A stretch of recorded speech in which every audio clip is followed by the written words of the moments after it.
बारिश में 3 बहुओं की रसोई।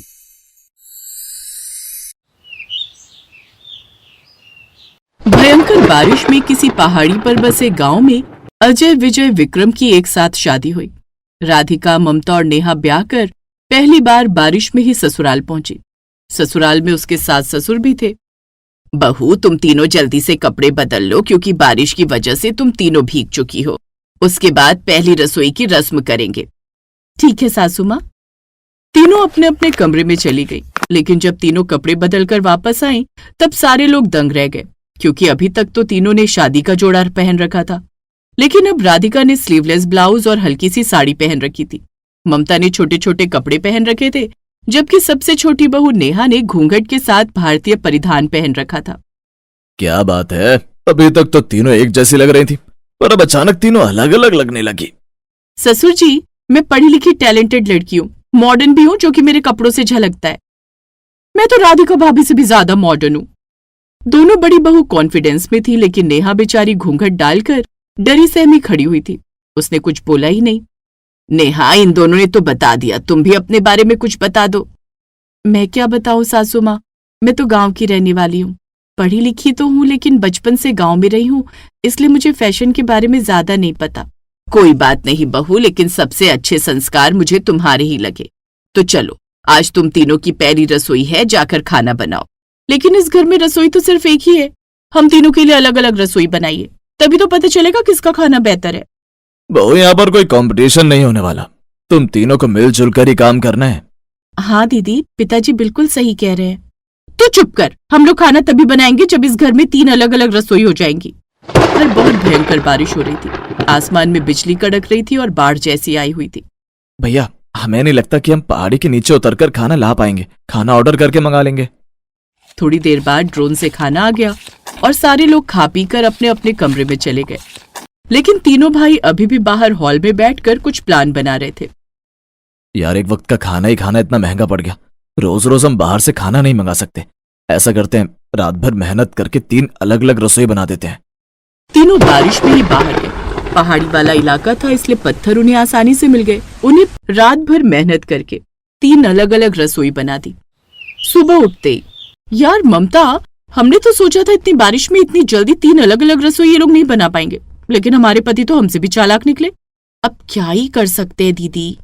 सबसे बड़ी बहू राधिका ने बारिश की वजह से छोले कुलचे बनाए। ममता कुछ ज्यादा ही मॉडर्न थी, इसलिए उसने यूट्यूब पर देखकर अमरूद के कोफ्ते बनाए। नेहा ने सिर्फ खीर बनाई। क्या बात है, खाना तो तुम तीनों ने बहुत अच्छा बनाया है। ऐसे कैसे ससुर जी, खाना तो सिर्फ मैंने और ममता ने बनाया, नेहा ने तो सिर्फ खीर बनाकर रख दी। अरे, तुम दोनों ने जब इतना सारा खाना बना ही लिया था तो नेहा बेचारी का खाना बर्बाद चला जाता। खाने के बाद कुछ मीठा तो होना ही चाहिए, जो कि नेहा ने बना दिया। नहीं नहीं, ऐसा कुछ नहीं है, नेहा ने कोई खाना नहीं बनाया। आप दोनों सही कह रही हो, मैं आप दोनों से अच्छा अच्छा खाना बनाना सीख लूंगी। रात में नेहा भी अपनी रसोई में खाना बनाने लगी। राधिका और ममता चुपके से उसे देख रही थी। ये गांव की गवार लड़कियां खाना बहुत अच्छा बनाती है, तो किसी तरह इसे रसोई से लेकर बाहर जा। मैं इसके खाने में ढेर सारा नमक डाल दूंगी, ताकि सासू माँ और ससुर जी इसकी तारीफ न करें।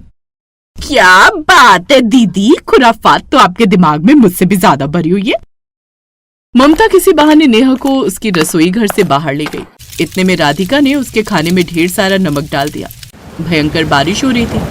तभी घर के बाहर खिड़की से एक बूढ़ी औरत ये सब देख रही थी। खैर, जब सब खाना खाने लगे तब, नेहा, मैंने तो सुना था गांव की लड़कियां खाना अच्छा बनाती हैं, पर तुमने तो इसमें बहुत ज्यादा नमक डाल दिया। खाने में नमक डाला या नमक में खाना? माफ कीजिए, शायद गलती से पड़ गया होगा, अगली बार ध्यान रखूंगी। तो इस तरह हर बार वो दोनों बड़ी बहुएं नेहा के खाने में कभी नमक ज्यादा डाल देती थी, तो कभी मसाला, तो कभी उसका खाना ही जला देती थी। इसलिए कभी उसके खाने की तारीफ ही नहीं हुई। धीरे धीरे उसके ससुराल वाले सिर्फ राधिका और ममता के खाने की तारीफ करने लगे। फिर एक रोज भयंकर बारिश में एक आदमी ने ऐलान किया। वहां पर राधिका, ममता, नेहा, उनके ससुराल वाले, पति और बाकी गांव वाले सब मौजूद थे। अरे चाचा, इतनी भयंकर बारिश में यहाँ क्यों बुला लिया हम लोगों को? 1 हफ्ते बाद हमारे गांव में एक बहुत बड़ा बहुओं के खाने का कंपटीशन होने वाला है। जो भी बहू जीतेगी उसे बहुत बड़ा सम्मान मिलेगा, बहुत बड़ा इनाम भी मिलेगा। बहुत एक्सपीरियंस महिला आ रही है हमारी बहुओं का खाना चेक करने। क्या बात है, ये तो बड़ी अच्छी बात है। अरे नेहा, तुम भी इस कंपटीशन में पार्टिसिपेट करना ना। अरे नहीं भैया, मैं कहाँ खाना बना पाती हूँ, मेरा खाना कभी जल जाता है, कभी मसाला ज्यादा तेज हो जाता है, तो कभी नमक ज्यादा तेज हो जाता है। अगर मैंने कंपटीशन में भाग लिया तो मेरी तो बेइज्जती हो जाएगी। अरे नहीं बहू, गांव वाले बहुत अच्छे हैं, यहाँ कोई तुम्हारी बेइज्जती नहीं करेगा। एक बार कोशिश करने में क्या जाता है। ठीक है सासू माँ, अगर आप कहती हैं तो मैं आपकी बात मान लेती हूँ। तो इस तरह तीनों बहुएं अपनी अलग अलग रसोई घर में नए नए तरीके का खाना बनाना सीखने लगी। एक रात भयंकर बारिश में तीनों बहुएं अपनी अपनी रसोई में खाना बनाना सीख रही थी। तभी घर के बाहर वही बूढ़ी औरत कर बैठी।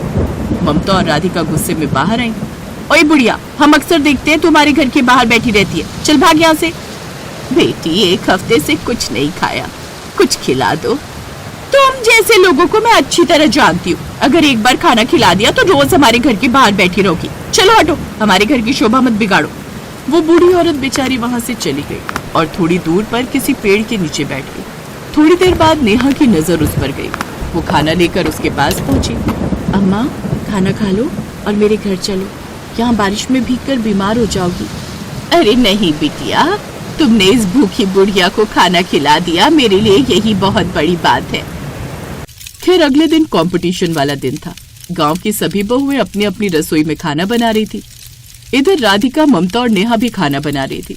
एक बार फिर से ममता नेहा को लेकर कहीं बाहर गई और राधिका ने उसमें ढेर सारी काली मिर्च, ढेर सारा मसाला और ढेर सारा नमक डाल दिया। उसके बाद कि ममता भी तो YouTube देखकर बहुत अच्छा खाना बनाना सीख गई होगी, इसके खाने में भी नमक डाल देती हूँ। राधिका ने ममता के खाने में भी ढेर सारा नमक डाल दिया। तो थोड़ी देर बाद कंपटीशन शुरू हुआ, लेकिन जज की कुर्सी पर जो औरत बैठी थी उसे देखकर राधिका, ममता और नेहा दंग रह गई, क्योंकि वो कोई और नहीं बल्कि वही बूढ़ी औरत थी जो हर रात उनके घर के बाहर बैठी रहती थी। ये तो वही बूढ़ी औरत है। मैंने सबका खाना चेक कर लिया है, लेकिन यहाँ पर मैं सिर्फ स्वाद चखने नहीं आई थी।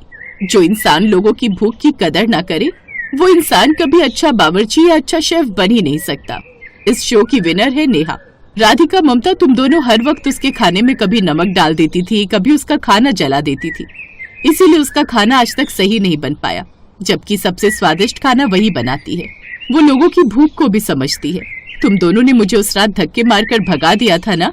मैडम, मुझे माफ कर दीजिए, मुझे नहीं पता था कि आप वही जज हो। अच्छा, अगर तुम दोनों को पता चल जाता कि मैं ही जज हूँ तो तुम लोग मुझे नहीं भगाती। इसका मतलब तुम दोनों एक नंबर की लालची भी हो। नेहा के लिए जोरदार तालियां। अब समझ में आया कि नेहा का खाना हर बार बेकार क्यों होता था। तो नेहा वो कंपटीशन जीत गई। अब पूरा गांव, उसके ससुराल वाले उसकी खूब इज्जत करने लगे। राधिका और ममता ने भी नेहा से माफी मांग ली और अब उन्होंने अपनी 3 अलग अलग रसोई एक रसोई में तब्दील कर दी। फिर तीनों बहुएं एक साथ मिलकर खाना बनाने लगी।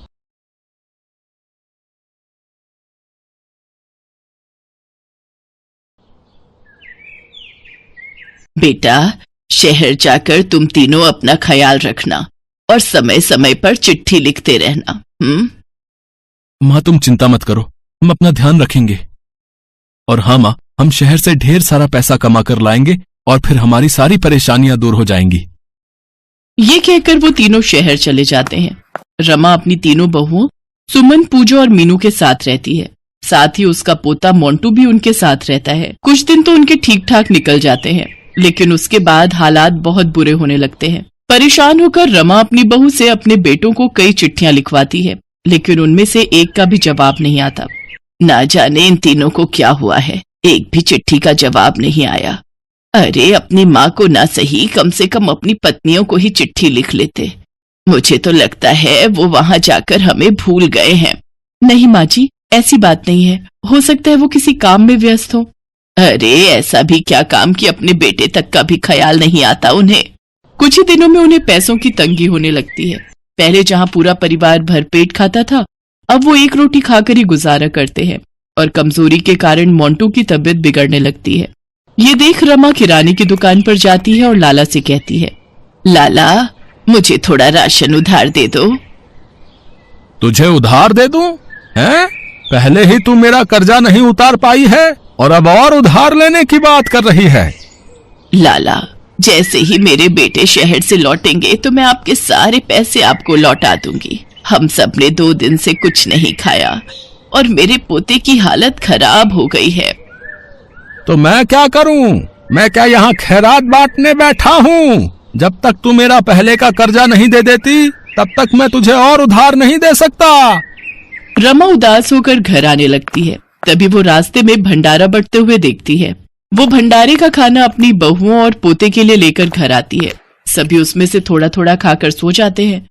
लेकिन तभी रात को तेज बिजली कड़कड़ाती है और जोरों की बारिश शुरू हो जाती है और रमा की टूटी हुई छत से पानी टपकने लगता है। धीरे धीरे घर में पानी भरने लग जाता है, जिस वजह से सभी उठकर पानी भरने लग जाते हैं। ऐसे 2 दिन बीत जाते हैं, 3 दिन बीत जाते हैं। 3 दिन से हो रही बारिश से सभी घर वाले बहुत परेशान हो जाते हैं। अगर ये बारिश नहीं रुकी तो ना जाने क्या होगा। हाँ माँ जी, हमारा घर वैसे ही कच्ची मिट्टी का बना हुआ है, अगर ये टूट गया तो ना जाने क्या होगा। तभी छत का एक हिस्सा टूटकर वहाँ गिर जाता है। रमा जल्दी से अपनी बहुओं और पोते के साथ घर से बाहर निकल जाती है। कुछ ही देर में उनका वो मिट्टी का घर टूटकर चकनाचूर हो जाता है। माँ जी, हमारा घर, अब हम क्या करेंगे? दादी माँ, अब हम कहाँ रहेंगे? अपने घर की ऐसी हालत देखकर उन सबकी आंखों में आंसू आ जाते हैं। बेचारी रमा अपनी तीनों बहुओं और पोते के साथ सड़क पर चलने लगती है। चलते हुए उन्हें सड़क किनारे एक बहुत बड़ा पाइप दिखता है और वो सभी बारिश से बचने के लिए उसमें जाकर रहने लगते हैं। आज उन सभी को भूखा रहते हुए 3 दिन हो चुके थे। अपने पोते की बिगड़ती हालत देख रमा काम की तलाश में निकल जाती है। काफी देर तक काम ढूंढने के बाद वो एक ढाबे पर पहुंचती है।